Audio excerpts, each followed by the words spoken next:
Ah, here we go again, folks.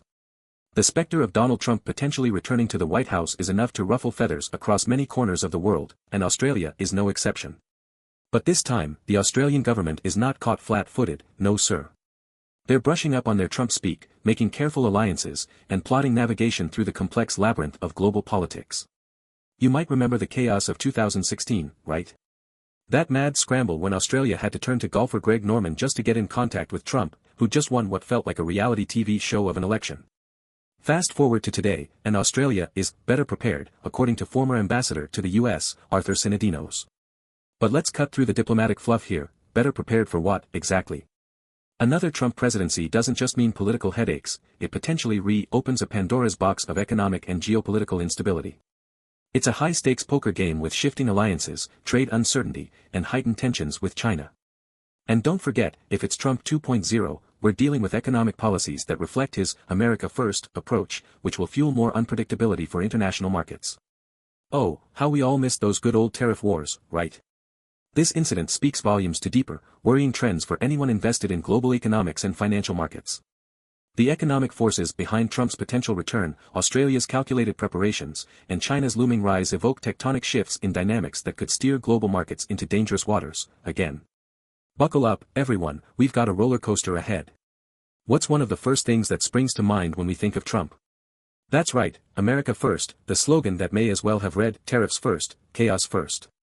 Trump's first presidency ignited trade wars, particularly with China, pushing tariffs on $360 billion of Chinese goods and hammering US-China economic ties.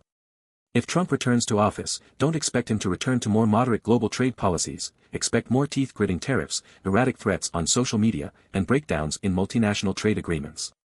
But why should Australians care about this?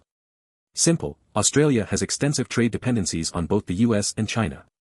In 2023, trade relations between China and Australia started, again, on a delicate wicket, with Australian iron ore, coal, and agricultural products all tied up in the crosshairs of Chinese tariffs and global market fluctuations.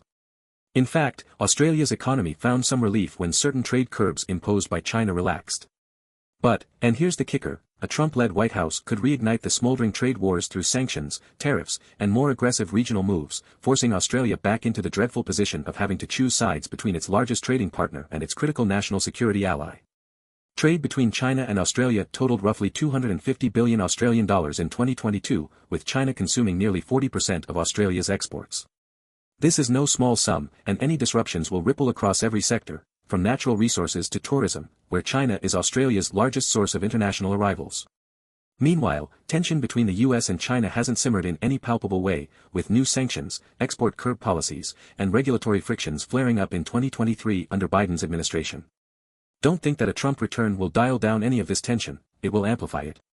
For Australia, adept at walking the tightrope between major powers, any sudden movements with trade policies could be disastrous. Let's be honest here, if Trump pushes for a revival of tariff strategies or similar policies, Australia gets yanked into the middle of the mess. Now, Australia is cautiously welcoming more stable ties with China, or, at least, they were trying. After a long and difficult diplomatic freeze, where Chinese buyers stopped purchasing goods critical to Australia's economy, the situation has somewhat improved. The Albanese government seems to have walked the fine line between de-escalating tensions while preserving crucial economic linkages. But under Trump, friendly relations between Australia and China are sure to be tested.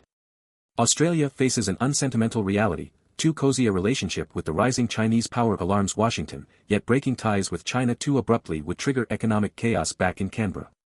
Australia has to play both sides, while avoiding being the fall guy for geopolitical squabbling.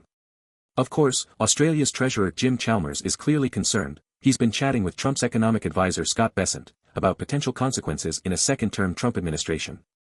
What we must acknowledge here is the precarious line Australia is walking. How can they prevent trade with China from going off the rails while managing an unsentimental relationship with a Trump-led US that might demand far more than is possible under present realities? Let's bring in some newer numbers. In 2023, Australian GDP growth was forecasted to gently ease to 1.8%, and high inflation figures remained a problem, 7.8% inflation in Q1 of 2023, for example. Now, any sudden retraction in trade with China, one of its largest partners, can significantly worsen an already sluggish growth outlook.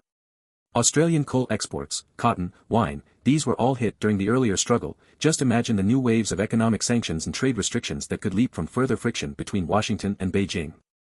So here we are, does Australia continue to bask in Chinese relation détente or brace for tougher ultimatums from Washington? Let's remember another salient point from Sinadino's commentary: American security is intimately tied up with the Indo-Pacific. It's not so much we need them, they need us. Well, what a charming thought. While Sinadinos reassures Australians, there's historical baggage here that needs unpacking. Trump's administration had a famously unpredictable attitude toward international alliances. His focus turned largely inward, often at the expense of traditional U.S. allies. If a revival of that stance occurs, Australia may find itself in the unenviable position of needing to shore up its defense policies almost solo or leaning more heavily on regional neighbors. Defense as an economic cost, ballooning budgets or strapped by strain? Under the AUKUS Pact and ongoing strategic dialogues, Australia is committed to increasing its defense capabilities and maintaining a robust regional presence to deter aggression, primarily by China. Let's not mince words here, a second Trump presidency could reset the clock on U.S. involvement in regional defense, leaving Australia thrust into economic and military commitments it might not be able to support without draining domestic priorities. The Australian defence budget ballooned to $48.7 billion Australian dollars in FY 2023, a notable 2.2% of GDP, and it's projected to only grow. Now imagine a less engaged U.S. administration under Trump withdrawing resources or providing more conditional support in the Pacific region. Those budgetary constraints grow harder to manage, especially with broader fiscal stress on social programs and domestic infrastructure. Oh, and let's not forget another looming economic threat: global recessionary risks. In November 2023, both the IMF and the World Bank sounded warning tones about potential global recession risks in 2024-25. Australia, amid its own cooling housing market and high inflation, needs stability, not more uncertainty. A protectionist US, aggressive China, and unpredictable trade landscape would choke growth forecasts sharply and risk pushing Australia into the economic doldrums. So, what's the real takeaway here, folks? It's not just about warming diplomatic relations or gauging how well prepared Australia is for another Trump term, it's how all these variables converge into a volatile, fragile economic cocktail. For ordinary Australians, and for international investors eyeing Australian markets, a Trump presidency carries grave risks, ranging from reinvigorated trade wars and slipping U.S. security commitments to a sharper divide in the globalized global economy. Ultimately, Australia's supposed preparedness might only be paper-thin. Just nimbly balancing geopolitical forces is not enough in a world where economic and political shocks are just around the corner.